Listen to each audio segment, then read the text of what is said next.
오늘 말씀의 제목은 소망의 확신이라고 하는 말씀의 제목으로 말씀의 하나를 함께 얻으시겠습니다. 1절에서는 이 당시 그리스도인들을 가리켜 흩어진 나그네라고 이렇게 표현을 했습니다. 이 세상에 살고 있지만 잠시 지나가는 사람들이라고 정의를 이미 내렸습니다. 그리고 3절에 가면 3절에서는 뭐라고 했냐면 산소망이라고 이렇게 말씀해 주셨습니다. 단순히 무언가 바라는 일반적인 의미에서의 소망이 아니라 확신에 차 있는 소망, 살아있는 소망, 활력이 넘치는 근원이 되는 그 소망, 그 소망이 우리에게 있어야 된다라고 하는 것을 지금 말씀하고 계시는 것입니다. 흩어진 나그네와 같은 인생을 사는 모든 사람들에게 필수적으로 필요한 것이 있는데 그것은 다름이 아니라 확신에 찬 소망, 뭔가 내 마음속에서 살아 움직이게 하는, 활력이 넘치게 하는 그런 소망, 내 마음속에서부터 구체적으로 뭔가 분명히 내가 붙잡을 수 있는 그런 소망을 갖고 살아야 된다고 말씀하고 있는 것입니다. 당시 베드로전서가 기록할 당시에는 로마 제국하에 놓여 있었는데, 로마 제국하에 있을 때 로마에 큰 불이 나게 됐습니다. 큰 불이 나게 되니까 그 원인을 누구에게 돌렸느냐면 크리스찬들이 로마 시내에 불을 이렇게 나게 했다고. 그래서 그 모든 것들이 지금 그리스도인들에게 화살이 돌아오게 됐습니다. 그 당시 네로 황제였는데 그 네로 황제가 이제 예수 믿는 사람들에게 그것을 화살을 돌리게 되니까 모든 로마 제국에 있는 사람들이 예수 믿는다는 그 하나의 이유만으로 이제 핍박이 가해지기 시작을 했습니다. 일터에서 해고하는 일, 붙잡혀서 매를 맞는 일, 감옥에 갇히는 일, 아니 그 이유만으로 비방과 인격의 모독을 겪는 일들이 그들에게 찾아오게 됐습니다. 그때 하나님께서는 그 당시에 있는 그리스도인들에게 강력한, 그것을 능히 이길 수 있는 일반적인 소망이 아니라 그것을 뛰어넘을 수 있는 정치적으로나 환경적으로나 사회적으로나 문화적으로나 어떤 것이든지 뛰어넘을 수 있는 소망으로 우리 주님은 그들에게 다시 한번 환기시키고 계셨다는 사실입니다. 그리스도인들이 흩어지게 되니까 두 가지 강력한 그들에게는 어려움이 찾아오게 됐습니다. 하나는 이방 땅에 있었던 우상 숭배로 인해서 그리스도인이라고 하는 것에 이중고가 그들에겐 찾아오기 시작을 했습니다. 정치적으로 핍박을 받는 것도 어려운데 그리스도인이라는 말 그 자체가 이방 땅에 수많은 우상 숭배하는 사람들에게는 이제 반대하는 그런 사람들이 됐던 것입니다. 그래서 그들이 드러낼 수가 없을 정도로 고통스러운 환경에 외롭게 지내게 되었습니다. 또 한 가지는 모든 일터를 놓고 이제까지 쌓아놨던 모든 기초의 삶의 경제적인 그러한 모든 것을 다 내려놓고 흩어졌기 때문에 가는 곳들마다 그들은 경제적인 어려움이 찾아오기 시작을 했습니다. 내일 무엇을 양식으로 먹어야 할지, 어디에서 일을 해야 할지 막막한 가운데 놓여 있었던 사람들이었습니다. 제가 오늘날 한번 과거 때 네로 황제 때 핍박받았던 것과 함께 오늘날 한번 생각해 봤습니다. 어제 제가 인터넷을 여니까 첫 번째가 환율 급등. 오늘 우리가 살고 있는 시대가 얼마나 경제적으로 어려우냐, 내일을 알 수 없을 만큼 경제적으로 지금 굉장히 혼돈 가운데 있고 무엇이 어떻게 될지 모르는 불확실성 가운데 우리는 살아가는 시대에 살고 있습니다. 1430원을 돌파했다. 그것이 나왔습니다. 1달러에 이제는 1430원이 돌파됐다고 하는, 이게 어떻게 될지 모르는 정도로 혼란 가운데 우리는 살고 있습니다. 뿐만 아닙니다. 동맹이라고 했던 그런 나라들이 서로 이제는 믿을 수 없는 관계가 돼서 어느 나라를 믿고 산다고 한다는 것이 이제는 가늠할 수 없을 가운데 우리는 놓여 있습니다. 잘 될 거라고 생각했던 기업 어느 한순간에 무너지는데, 아시다시피 미국에서는 철강 관세 50%, 그죠? 유럽 관세 50%, 어제 뉴스에 다 나온 얘기 아닙니까? 어떤 기업이 잘 될 거라고 생각했는데 이제는 철강 산업이라고 하는 우리나라의 중추적인 기초를 갖고 있었던 기업조차 내일을 생각할 수 없는 가운데 있습니다. 또 뿐만 아닙니다. 어떤 것도 돈을 붙잡을 수 없으니 금은 천정부지같이 올랐다, 이렇게 얘기하지 않습니까? 뭐 있는 분들이나 금 얘기하지, 뭐 없는 분들은 뭐 금 어떻게 할 수도 없습니다, 사실은. 근데 어떻게 해요? 금이 너무 치솟아서 돈 가치가 앞으로 있을까? 우리는 이런 시대에 살고 있습니다. 이럴 때 우리는 경제를 붙잡을까요? 내 기술을 붙잡을까요? 내가 일하는 일터를 붙잡을까요? 그것이 우리의 정말 소망이 될 수 있겠습니까? 그럴 때 우리 주님께서는 베드로서를 기록한 말씀처럼 일반적인 그런 소망으로는 이 파고를 이겨나갈 수 없다라고 하는 것입니다. 흩어진 나그네와 같은 인생을 사는 많은 그리스도인들에게 우리 주님이 꼭 필요한 것이 있는데, 소망의 확신이라는 것입니다. 오늘 찬양대가 찬양을 했어요. 근데 어쩌면 오늘 말씀과 딱 맞는 찬양을 뽑았어요. 폭풍우가 분대요, 외롭게 혼자 있대요. 근데 어때요?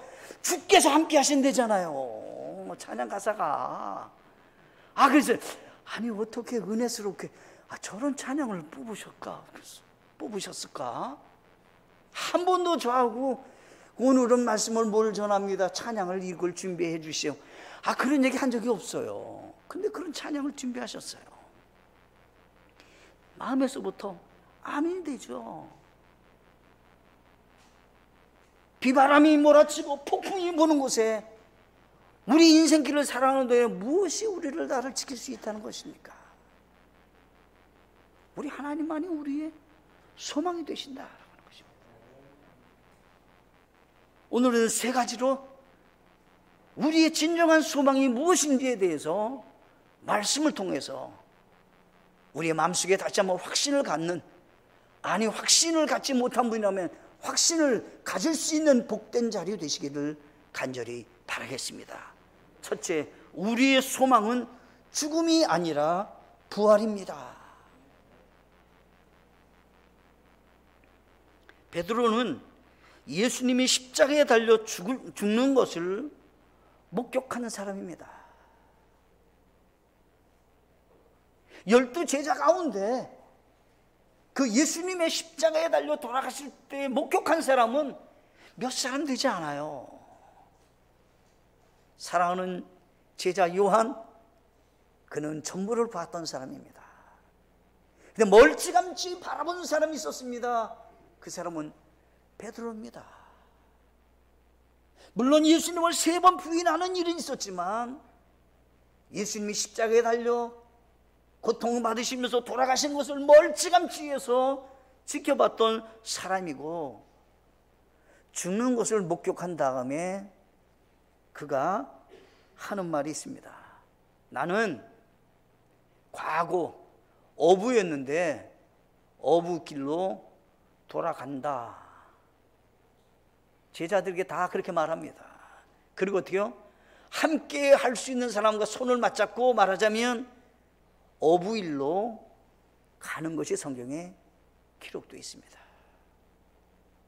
아마 예수님이 죽는 것으로 일반적인 생각에서는 이제 여기서는 마지막이라고 생각했던 것 같습니다. 이제 예수님을 다시 볼 수도 없고 그분과 함께 이제 지낼 수 없다 생각을 했던 것 같습니다. 근데요, 성경은 이렇게 말씀하고 있습니다. 마가복음 16장 7절 말씀에 그러나 너희 길로 가서 그분의 제자들과 베드로에게 그분께서 너희보다 먼저 갈릴리로 가시나니 그분께서 너희에게 말씀하신 대로 너희가 거기서 그분을 볼 것이라고 고하라 하니라. 이렇게 되어 있습니다. 이게 무슨 얘기냐면요, 3일 만에 예수님이 부활하셨어요. 부활하신 다음에 이름을 딱 집었어요. 베드로에게 반드시 얘기해줘라. 내가 먼저 갈릴리로 간다. 지금 갈릴리로 이 베드로는 왜 가냐면 업으로 돌아갔잖아요. 그런데 내가 먼저 갈릴리로 갈 것이다. 그리고 어떻게 해요? 그들이 볼 것이다. 뭘 본다는 얘기예요? 죽음이 끝이 아니라 3일 만에 부활하신 예수님을 어떻게 해요? 친히 만날 것이다 라고 하는 것에 대해서 분명히 말씀하셨다라고 하는 것입니다. 아니, 예수님을 믿는다면 그냥 뭐 사업도 잘 되고 그냥 건강하시고 뭐 집안도 편안하시고 뭐 이것이 예수님 믿는 것의 초점이고 그것이 우리의 우선순위인가요? 그 정도라면요, 우리가 찾아오는 환경의 어려움과 위험과 사고 속에서 진정한 소망이 안 돼요. 만약 우리가 죽는다 할지라도 나에게는 부활의 소망, 생명이 있다라고 하는 것이 우리에게 진정한 소망이 된다, 이런 얘기입니다. 지금 베드로는 예수님이 3일 동안 돌아가시는 동안에 그는 몇 가지를 생각해 봤습니다. 아마 마음에서부터 아쉬움이 남았던 것 같아요. 예수님이 돌아가셨으면 어떻게 되셨을까? 그때 여인들이 찾아왔어요. 무덤에 갔는데 문이 열리고 무덤이 열리고 시신이 없다. 그리고 어때요? 요한과 베드로가 달려가는 겁니다. 지금 가서 보니까 어떻게 해요? 진짜 시신이 없어요. 깜짝 놀랐죠, 이들도. 아니 근데 도대체 왜 없는 건가? 그러나 확신이 아직은 부족했던 것 같아요. 확실한 살아있는 소망이 아니라 약간은 미심쩍었던 것 같아요. 그때 무덤에서 그들이 와서 제자들이 모이게 됐습니다. 요한복음 20장 내용이 아닙니까? 제자들이 모였습니다. 그때 첫 번째 모임에는 도마가 참석을 하지 않았지 않습니까? 거기 지금 제자들이 모였습니다. 그때 부활하신 예수님은 문도 열지 아니하시고 들어오셨어요. 얼마나 놀랬을까를 한번 생각해 보세요. 분명히 저분이 돌아가셨다고 생각했는데 이분이 문도 열지 않고 들어왔다고 생각하면 얼마나 놀랬겠어요. 근데 예수님께서 그냥 모습만 보여줬다 그러면 이 사람들이 조금 흔들렸을 텐데 말씀을 하시는데 너희에게 평강이 있을지어다. 아니 무슨 소리야 이게? 아니 문을 열지 않고 오셨으니까 이게 무슨 영과 같이 말이죠. 이게 무슨 환상 중에 무슨 예수님을 본 건가 이렇게 생각했는데 아니 그게 아닌 거예요. 그리고는 내가 너희를 하나님이 나를 이 땅에 보내신 것 같이 내가 너희를 세상에 보내노라. 아니 이건 또 기절초풍할 일이에요. 아니 이거 늘상 우리에게 하셨던 말씀인데 예수님이 계셨을 때 살아있을 때 하셨던 말씀인데 아니 무슨 또 이런 말씀을 또 하시는가. 그때 자기네끼리 이제 그러고는 예수님이 또 나가셨어요. 자기네끼리 모인 중에 도마가 하는 얘기 아닙니까? 아 나는 예수님의 부활을 절대 못 믿어. 우리 가운데도 그와 같은 성품의 분이 있을 수 있어요. 합리적으로 생각하면 어떻게 죽은 사람이 부활한다는 것입니까? 있을 수도 없는 일 아니에요. 나는 직접 만져보고 내가 확인하지 않고는 난 정말 못 믿겠다. 그때 두 번째 예수님께서 도마가 모인 그 자리에 예수님이 다시 오셨습니다. 깜짝 놀라는 겁니다. 도마야, 여기 좀 만져봐라. 내 못자국 만져봐라. 여기 창에 찔린 옆구리 만져보아라. 없다면 어떻게 부활을 믿을 수 있어요? 몸이 없다면. 부활은 몸이 죽었기 때문에 몸으로 부활해야 분명히 부활한 겁니다. 성경적인 개념이에요, 이게요. 예수님이 부활하시자 놀랬습니다. 지금 도마도. 주는 그리스도시요 살아계신 하나님이십니다. 그의 마음속에 확신이 있는 거예요. 당신은 사람만이 아닙니다. 당신은 진짜 하나님이십니다. 생명의 주관자십니다. 도마가 확신이 들었어요. 예수님이 부활할 때 그 무덤가에 있을 때는 놀라운 일이 일어났는데 옥문이 막 말하면 이 무덤이 돌이 굴러지고 막 난리가 난 겁니다. 여기 마태복음 28장 3절과 4절에서는 그의 용모는 번개와 같고 그의 옷은 눈과 같이 시건을 지키던 자들이 그를 두려워하여 떨며 죽은 사람같이 되었더라. 로마 군인들이 지키고 있을 때 예수님의 부활을 첫 번째 목격한 사람이 누굽니까? 이방인 로마 군인들입니다. 그 로마 군인들이 예수님의 부활의 그 모습을 보기를 용모는 번개와 같고 옷은 눈과 같이 희었다. 로마 군인들이 깜짝 놀라면서 죽은 자와 같이 되어버렸다는 거예요. 아니 세상에 이와 같은 일이 어떻게 있느냐. 죽음으로 마지막이라 생각했는데 부활하셨다는 거예요. 베드로는 자기 인생에 있어서 아직까지도 흔들렸던 부분이 죽음이 끝이라고 생각하는 그런 마음에서 이제는 부활의 확신을 가진 다음에 그는 3절에서 강력하게 얘기하는 겁니다. 하나님 곧 우리 주 예수 그리스도의 아버지를 찬송하리로다. 그분께서 자신의 풍성하신 긍휼에 따라 죽은 자들로부터 예수 그리스도를 부활하심으로 우리를 다시 낳으사 산 소망에 이르게 하셨으니. 여러분들 진짜 어려울 때 하나님을 찬송한대요. 지금 베드로는 진짜 어려울 때요. 근데 이유가 있다는 거예요. 우리에게 죽음이 끝이 아니라 이 세상의 나그네 길을 지나가는 동안에 우리는 초연하게 지나갔다가 우리는 부활의 은혜가 우리에게 있다라고 하는 것입니다. 이 생뿐이라면 사도 바울도 고백했잖아요. 먹고 마시는 것 좋지 않느냐. 이 생뿐이라면. 근데 우리에게는 이 세상이 전부가 아니라는 겁니다. 부활이 있다는 것입니다. 부활의 소망이 있으신가요?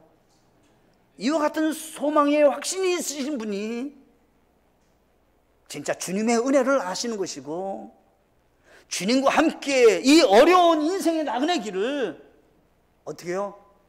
조용하게 지나갈 수 있게 되는 것입니다. 이와 같은 분이 반드시 되어지시기를 간절히 바랍니다. 두 번째가 있습니다. 두 번째, 우리의 소망은 이 세상이 아니라 장차 상속받을 하늘 유업입니다 라고 하는 겁니다. 여기 4절에서는 이렇게 말씀한 것입니다. 썩지 않고 더럽지 않으며 사라지지 아니하고. 지금 이 세상과 지금 비교를 하는 겁니다. 이 세상에 있는 모든 것들은 어떻게 해요? 썩어지고요, 더럽혀지고요, 사라집니다. 좋은 아파트도요, 20년, 30년 지나가면 도배도 바꿔야 되고요. 그 좋은 샤슈도 다 바꿔야 되고요. 장판도 바꾸셔야 되고요. 이제 조금 더 나가면 물도 다 이렇게 하고 배관도 다 바꾸셔야 돼요. 아무리 튼튼하게 아주 좋은 자재로 썼어도요, 네, 썩게 됐고요, 더럽게 되고요, 사라지게 돼 있어요. 그러면서 이 베드로는 지금 강력하게 얘기하는 겁니다. 우리에게 있어서 소망이 이 세상뿐이라면 진정한 소망이 있겠습니까? 우리는 잠시 인생의 나그네를 지나가고 장차 하늘 유업, 하늘 천국을 우리는 상속받게 될 것입니다. 누구에게? 믿는 그리스도인들에게. 구원받지 않은 사람에게 이것을 약속한 것이 아닙니다. 지금 구원받은 사람에게는 어떻게 해요? 장차 하늘 천국이, 유업이 우리가 받고 살 그 장소라고 말씀하셨다라고 하는 것입니다. 죽은 후에 어디로 갈지를 베드로는 분명히 알고 있었습니다. 어떻게요? 너희를 위해 하늘에 마련된 상속 유업을 받게 하셨다 했습니다. 자기가 죽은 다음에 어디로 갈지를 정확하게 베드로는 알고 있어요. 우리를 위해서 하늘에 마련된 상속 유업을 우리는 받게 될 것이라는 겁니다. 아멘이신가요? 베드로후서 1장 14절에서는 이는 우리 주 예수 그리스도께서 내게 보여주신 것 같이 내가 머지않아 반드시 나의 이 장막을 벗어야 할 줄 알기 때문이라. 내가 결국은 어때요? 이 장막은 뭐냐면 이 우리의 몸이 죽음을 맞이하게 되지 않겠냐 이 말이에요. 너나 꺼도 이제 우린 죽음을 맞이하게 돼 있어요. 네.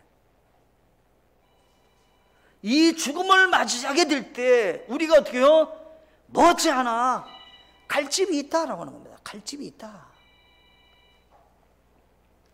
예수님은 제자들에게 하신 말씀이 있었습니다. 직접 하신 말씀이죠. 요한복음 14장 2절로 3절 말씀에 내 아버지 집에 거할 것이 많도다.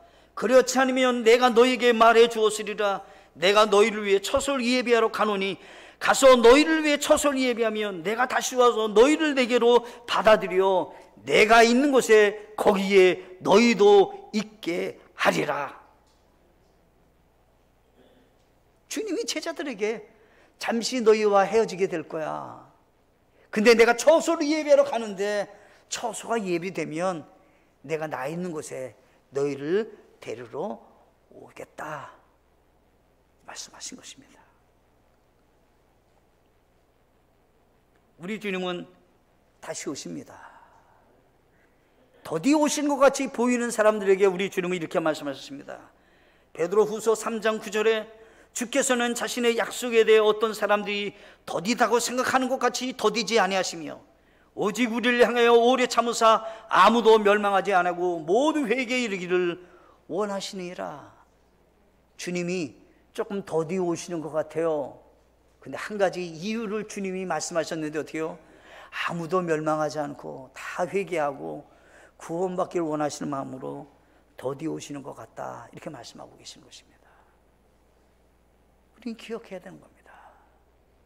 저는 저희 교회에서 함께 예배드렸던 분이라면 반드시 예수님 믿고 구원받아서 하나님의 자녀가 되셔서 천국 가는 은혜가 있기를 간절히 소원합니다. 아멘이신가요? 다 같이 아멘 하고 있습니다. 아멘. 이게 첫 번째입니다. 이게 첫 번째입니다. 아무리 힘센 사람도, 아무리 마음씨 고운 사람도, 얼굴이 예쁜 분도 네 늙게 돼 있어요. 늙으면 죽는 거잖아요. 성경에서는 하늘나라 천국을 바라본 사람이 있다고 성경은 기록하고 있습니다.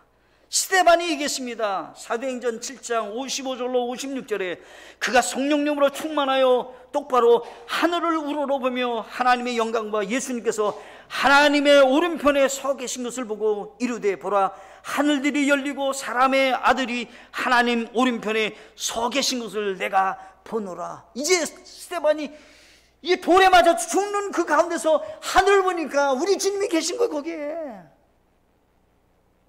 자기가 곧 거기 가게 되는데 우리 주님이 서 계셔서 자기를 기다린 것 같은 것을 봤다, 이런 얘기예요. 지금 빌립보서 1장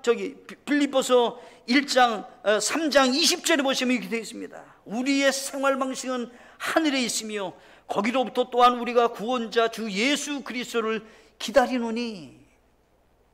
사도 바울은 지금 감옥에 있어요. 감옥에 있는 중에 그 감옥수 안에서 지금 자기가 바라보는, 어디를 바라보고 있습니까? 하늘을 바라보고 있는 거예요. 내가 영원토록 살 곳이 있습니다. 그것은 우리 주님이 계시는 하늘나라입니다. 많은 어려움을 그에게 주어진 그 감옥수 안에서 그에게 참 소망이 있는 거예요. 사도 바울은 관점이 바뀌게 된 겁니다. 시각이 바뀌었어요.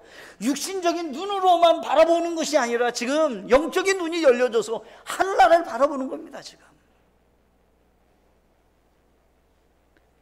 베드로후서 3장 10절에서 이렇게 되어 있습니다. 그러나 주의 날이 밤에 도둑같이 오리니 그날에는 하늘들이 큰 소리와 함께 사라지고 원소들이 뜨거운 열에 녹으며 땅과 그 안에 있는 일들도 불태워지리라. 어때요? 이 세상 모든 것들은 다 불태워 사라진대요. 나중에 여기가 영원한 것이 아니라는 거예요. 우리 주님이 예비하신 저 하늘나라 천국이 우리에게 영원히 갈 장소라는 거예요. 이 땅을 어떻게 해요? 다 불로 타버린다잖아요, 성경에서는.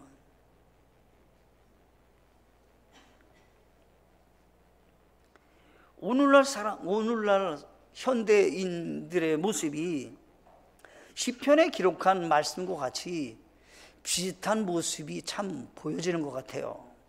시편 39편 6절 말씀에 분명히 모든 사람은 헛된 모습 속에서 건나니 분명히 그들은 헛되이 소동하나이다. 그가 재물을 쌓으나 누가 그것을 거둘지 알지 못하나이다 하였더라. 오늘날 황금 만능주의고 돈이 전부가 되는 시대에 우리는 살고 있어요. 이 세상이 왜 우리의 마음을 빼앗게 되냐면 이 재물에 우리의 마음이 빼앗기는 거예요. 근데 과거에도 그랬던 것 같아요. 근데 시편 기자가 얘기하는 거예요. 정말 헛된다. 그 재물은 뭐라고요? 누가 영원히 가질지 모른다는 거예요. 재물이라고 하는 것이 여기 갔다 저기 갔다 막 날아다녀 가지고요, 내가 죽으면 그게 어떻게 될지 몰라요. 근데 어떻게 해요? 우리는 그것을 꼭 붙잡고 나를 지켜주고 나에게 행복을 주고 나에게 소망이 될 줄로 생각하고 헛된 모습으로 살고 있지 않냐는 거예요. 어떻게 해요? 잡으면 바람을 잡는 것 같아서 날아가 버리는 거예요.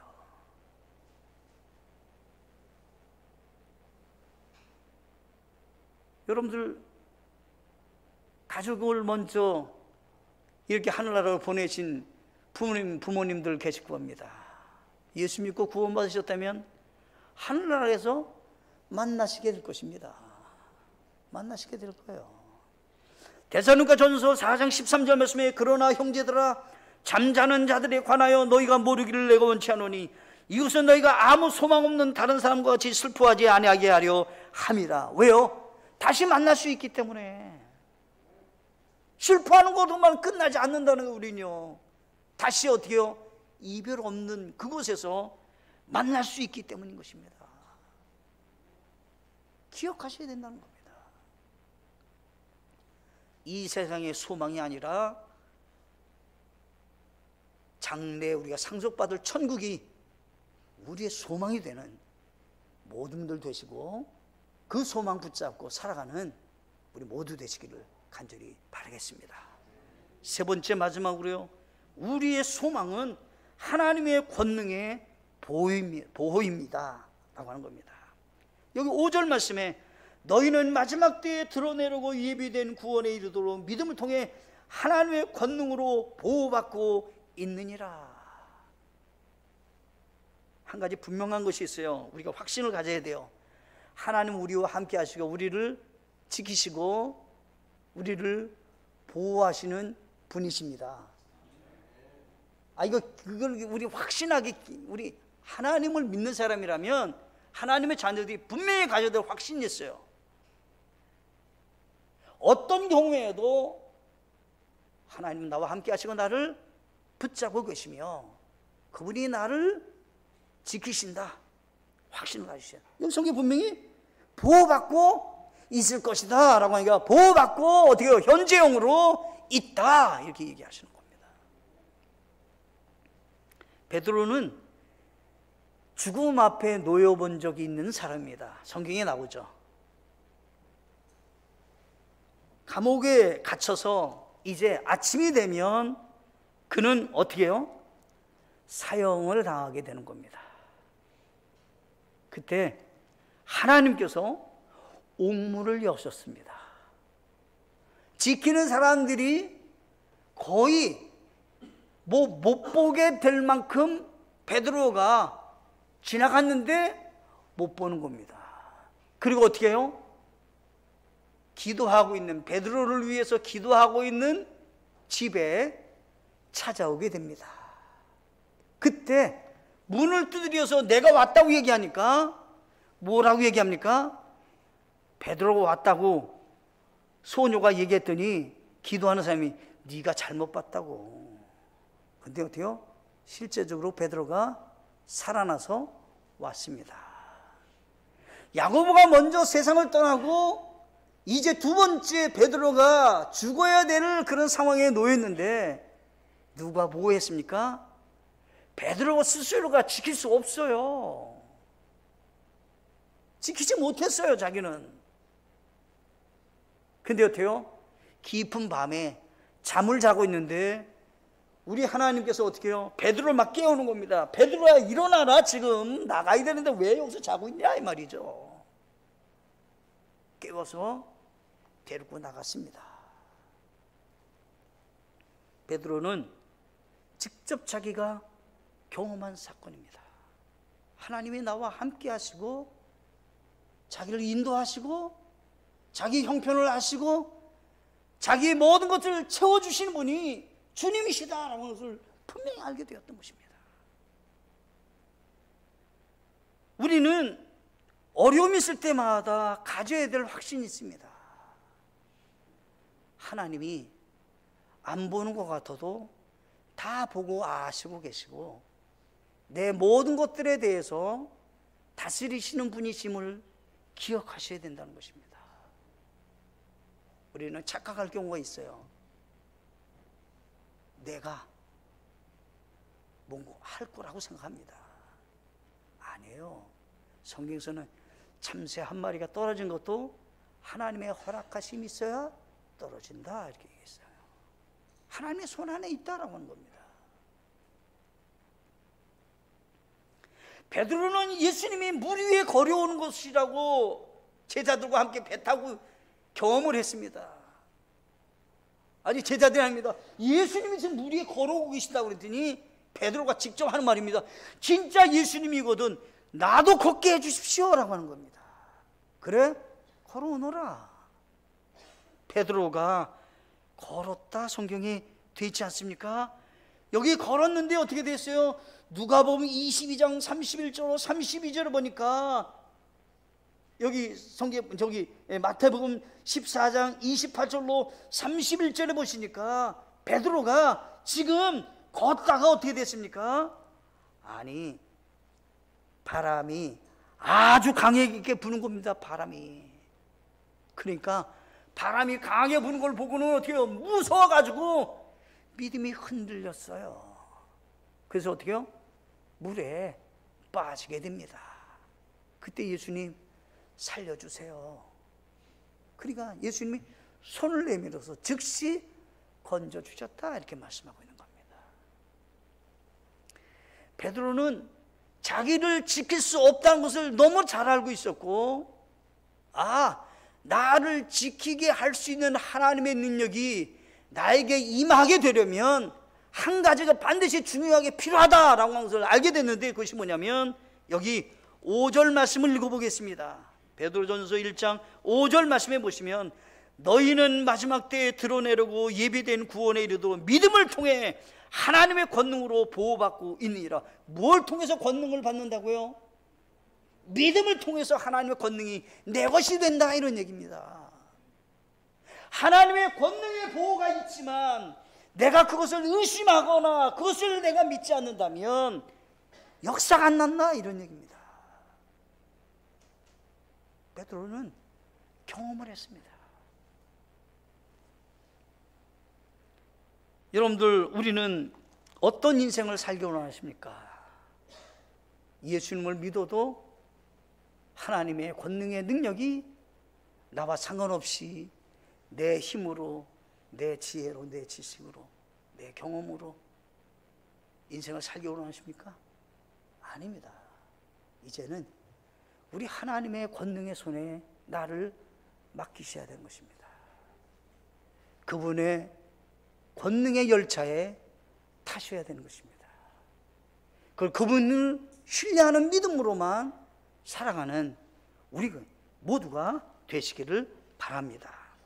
마지막 성경 하나만 읽고 마치도록 하겠습니다. 로마서 8장 39절 말씀에, 높음이나 깊음이나 다른 어떤 창조물이라도 능히 우리를 그리스도 예수 우리 주 안에 있는 하나님의 사랑에서 떼어놓지 못하리라. 하나님은 우리를 사랑하시기 때문에요, 어떤 것도 하나님의 사랑에서 우리를 떼어놓지 못한다는 확신을 가지시기 바랍니다. 하나님의 자녀가 되셨습니까? 하나님은 분명히 말씀하셨습니다. 하나님의 사랑에서 이제 어때요? 떼어놓을 수 없다는 거예요. 하나님은 끝까지 우리를 사랑하시는 분이시라는 겁니다. 믿음으로 주님의 권능을 붙잡고 승리하는 한 해 되시고, 주님의 영광을 위해서만 쓰임받는 믿음의 인생길이 되시기를 간절히 바라겠습니다. 함께 기도하시고 우리 하나님께 믿음으로 결단하는 시간 갖도록 하겠습니다. 함께